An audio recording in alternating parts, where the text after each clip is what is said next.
বাংলাদেশের সর্বশেষ গুরুত্বপূর্ণ আপডেট সংবাদে আপনাকে স্বাগত। শুরুতেই সংবাদ শিরোনাম, পরে বিস্তারিত। শুরুতেই জানাবো জাতীয় নাগরিক কমিটির ৩৬ সদস্যের কেন্দ্রীয় কমিটি ঘোষণা। ৩৬ সদস্যের কেন্দ্রীয় কমিটি ঘোষণা করেছে জাতীয় নাগরিক কমিটি। শুক্রবার ২৭শে ডিসেম্বর নবগঠিত কমিটির আহ্বায়ক নাসির উদ্দিন পাটোয়ারী সদস্য সচিব আক্তার হোসেন এক বিজ্ঞপ্তিতে সব তথ্য জানায়। জাতীয় নাগরিক কমিটির কেন্দ্রীয় সদস্যদের নিয়ে এই কমিটি গঠন করা হয়েছে।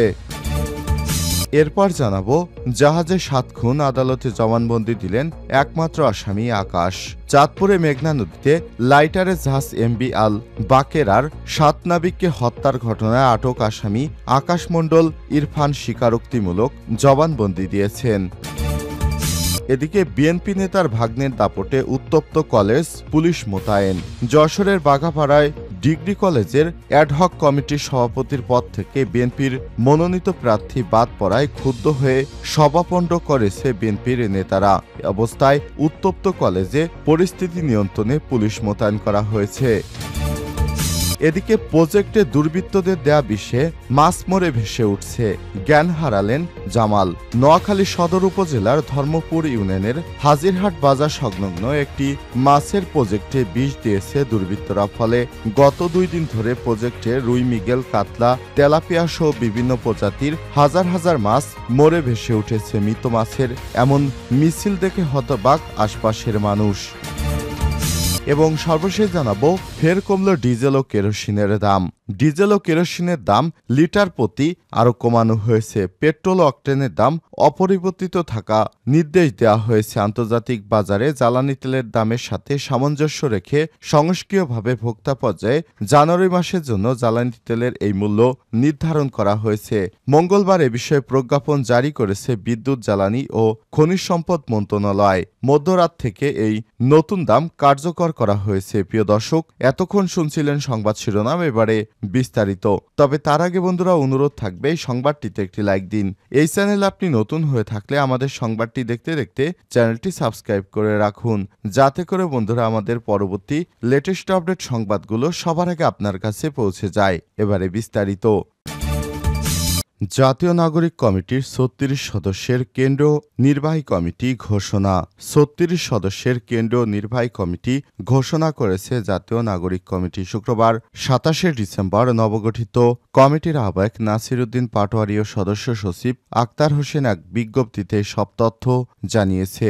জাতীয় নাগরিক কমিটির কেন্দ্রীয় সদস্যদের নিয়ে এই কমিটি গঠন করা হয়েছে। ফ্যাসিবাদী ব্যবস্থার বিলোপের পাশাপাশি নতুন রাজনৈতিক বন্দোবস্ত বাস্তবায়ন জাতীয় নাগরিক কমিটি সাংগঠনিক গতিশীলতা বৃদ্ধির লক্ষ্যে কেন্দ্রীয় এই নির্বাহী কমিটি গঠন করা হয়েছে বলে বিজ্ঞপ্তিতে জানানো হয়েছে। নাসির উদ্দিন পাটোয়ারী ও আক্তার হোসেন ছাড়াও এতে জায়গা পেয়েছে জাতীয় নাগরিক কমিটির মুখপাত্র সামান্তা শারমিন, মুখ্য সংগঠক সার্জিস আলম।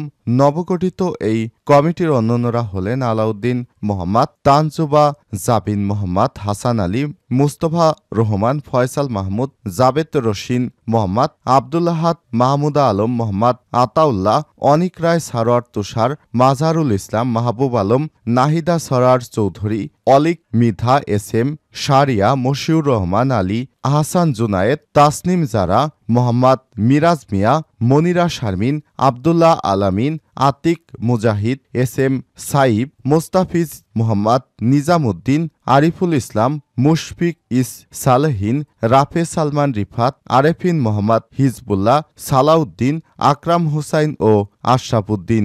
জাতীয় নাগরিক কমিটির কেন্দ্রীয় সদস্য সংখ্যা বর্তমানে ১৪৭ জন। এর মধ্যে যুগ্ম আহ্বায়ক ৮ জন, যুগ্ম সদস্য সচিব ৮ জন সহ মুখপাত্র ৫ জন, যুগ্ম মুখ্য সংগঠক ৪ জন ও ১৪ জন সংগঠক রয়েছে। এই ৩৯ জন ছাড়াও বাকিরা ১০৮ জন জাতীয় নাগরিক কমিটিতে সদস্য হিসেবে রয়েছে। সবশেষে এই দুই অংশ থেকে ৩৬ জনের কেন্দ্রীয় নির্বাহী কমিটি গঠন করা হয়েছে। জাহাজে 7 খুন, আদালতে জবানবন্দি দিলেন একমাত্র আসামি আকাশ। চাঁদপুরের মেঘনা নদীতে লাইটারে জাহাজ এমভি আল বাকেরায় 7 নাবিককে হত্যার ঘটনায় আটক আসামি আকাশ মণ্ডল ইরফান স্বীকারোক্তিমূলক জবানবন্দি দিয়েছেন মঙ্গলবার 31শে ডিসেম্বর বিকেলে 7 দিনের রিমান্ড শেষে Chandpur senior judicial magistrate Morshedul ইসলামের আদালতে হাজির করা হলে তিনি স্বীকারোক্তি দেন। এ সময় দুপুর প্রায় 2টা থেকে সন্ধ্যা 7টা পর্যন্ত প্রায় 26 পৃষ্ঠার জবানবন্দি লিপিবদ্ধ করা হয়। এর আগে গেল 23শে ডিসেম্বর চাঁদপুর মেঘনা নদীতে সারবাহী জাহাজ এমভি আল বাকেরা 7 জনকে কুপিয়ে হত্যা করার ঘটনা ঘটে। এই ঘটনায় একমাত্র আসামি আকাশ মণ্ডল ওরফে ইরফানকে গ্রেপ্তার করে র্যাব। এই ঘটনায় জুয়েল রানা নামে একজন মুমূর্ষ রোগী ঢাকা মেডিকেল কলেজ হাসপাতালে চিকিৎসাধীন। জাহাজটি চট্টগ্রাম থেকে ইউরিয়া সার নিয়ে সিরাজগঞ্জে যাচ্ছিল। এই ঘটনায় গত 24শে ডিসেম্বর জাহাজের মালিকপক্ষ মাহবুব মোর্শেদ বাদী হয়ে অজ্ঞাত 7 থেকে 8 জনকে আসামি করে হাইমোরসর থানায় একটি মামলা দায়ের করেন। পরদিন গত 25শে ডিসেম্বর বাগেরহাট থেকে আকাশ মণ্ডল ইরফানকে আটক করে র্যাব 11-এর একটি টিম একই দিন সন্ধ্যা পর্যন্ত তদন্ত কর্মকর্তা হরিণা নৌফারির ইনচার্জ আবুল কালাম আজাদের 10 দিনের রিমান্ড আবেদন করলে আদালত 7 দিনের রিমান্ড মঞ্জুর করেছে। চাঁদপুর জেলা জজ আদালতের পিপি অ্যাডভোকেট কুহিনুর বেগম বলেছেন, এটি একটি চাঞ্চল্যকর মামলা। আসামি আকাশ মণ্ডল আদালতের ঘটনার দায় স্বীকার করে স্বেচ্ছায় জবানবন্দি দিয়েছে। আমরা আশা করি হত্যাকাণ্ডের ঘটনায় ন্যায় বিচার পাব। বিএনপি নেতার ভাগ্নের দাপটে উত্তপ্ত কলেজ, পুলিশ মোতায়েন। যশোরের বাঘারপাড়া ডিগ্রি কলেজের এডহক কমিটির সভাপতির পদ থেকে বিএনপির মনোনীত প্রার্থী বাদ পড়ায় ক্ষুব্ধ হয়ে সভা পণ্ড করার অভিযোগ উঠেছে। মঙ্গলবার 31শে ডিসেম্বর বেলা 12টার দিকে বিএনপির কেন্দ্রীয় কমিটির সদস্য কৃষক দলের যুগ্ম সাধারণ সম্পাদক টিএস আইয়ুবের অনুসারীদের মহড়ায় সভা পণ্ড হয়ে যায়। এডহক কমিটির সদস্যদের হুমকি ধামকি দেয় তারা সভায় উপস্থিত হননি। একই সঙ্গে সকালে দফায় দফায় মিছিল ও মহড়া দিয়েছে বিএনপি ও ছাত্রদল সহ অন্যান্য সহযোগী সংগঠনের নেতাকর্মীরা। এতে উত্তপ্ত পরিস্থিতি তৈরি হয় ক্যাম্পাসে। এ সময় অতিরিক্ত পুলিশ মোতায়েন করা হয়। সরেজমিনে কলেজ ও স্থানীয় সূত্র থেকে জানা গেছে, রাজনৈতিক পথ পরিবর্তনের পর বাঘারপাড়া ডিগ্রি কলেজের এডহক কমিটির সভাপতি করা হয় বিএনপির কেন্দ্রীয় কমিটির নির্বাহী সদস্য ও কৃষক দলের যুগ্ম সাধারণ সম্পাদক ইঞ্জিনিয়ার টিএস আইয়ুবের মনোনীত প্রার্থী ও তার ভাগ্নে আসাদুজ্জামানকে। গত 24শে ডিসেম্বর জাতীয় বিশ্ববিদ্যালয় কলেজের পরিদর্শকের স্বাক্ষরিত এক বিজ্ঞপ্তিতে আসাদুজ্জামানের মনোনয়ন বাতিল করে সুপ্রিম কোর্টের সহকারী অ্যাটর্নি জেনারেল নূরে আলম সিদ্দিকীকে সভাপতি নিয়োগ দেওয়া হয়। নয়া সভাপতি নূরে আলম সিদ্দিকী অভিযোগ করে বলেছেন, মঙ্গলবার এডহক কমিটির পরিচিত সভার আহ্বান করা হয়, কিন্তু আগের দিন থেকে টিএস আইয়ুব কলেজের অধ্যক্ষ কমিটির অন্য সদস্যদের ও পুলিশ প্রশাসনকে হুমকি দিয়েছে। ফলে অধ্যক্ষ সহ কমিটির অন্যান্য সভায় উপস্থিত হননি।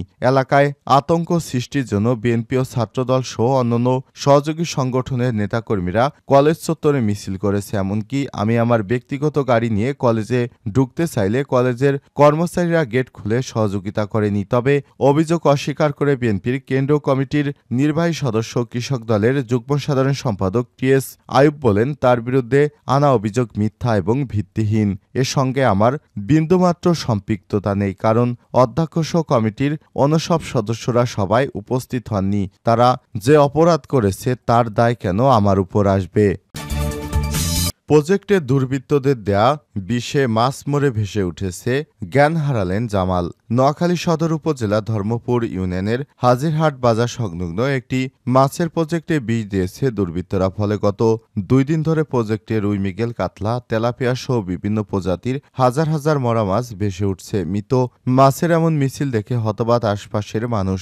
ধারণা, খামারের এমন নির্মম ঘটনার বিচারের দাবি করেছে স্থানীয়রা। এদিকে সর্বস্ব হারিয়ে বাকরুদ্ধ খামারের মালিক আব্দুল মতিন, তিনি জানান, ধার দেনা করে 4 একর জমির ইজারা নিয়ে মাছের চাষ করেছেন। প্রায় 30 লাখ টাকা ব্যয় করেছেন খামারে। মাছগুলো ধরে বিক্রি করার সময় চলে আসছে। অপেক্ষা ছিল বাজারে দাম ভালো পেলে মাছগুলো বিক্রি করবেন এবং যে মাছ খামারে ছিল, বর্তমানে বিক্রি করলেও তা প্রায় 50 লক্ষ টাকার বেশি পেতেন। কিন্তু সোমবার সকালের দুপুর থেকে মাছ মরে ভেসে উঠতে শুরু করে। এমন দৃশ্য দেখে তার ছেলে মোহাম্মদ জামাল জ্ঞান হারিয়ে ফেলেন, বর্তমানে হাসপাতালে চিকিৎসাধীন।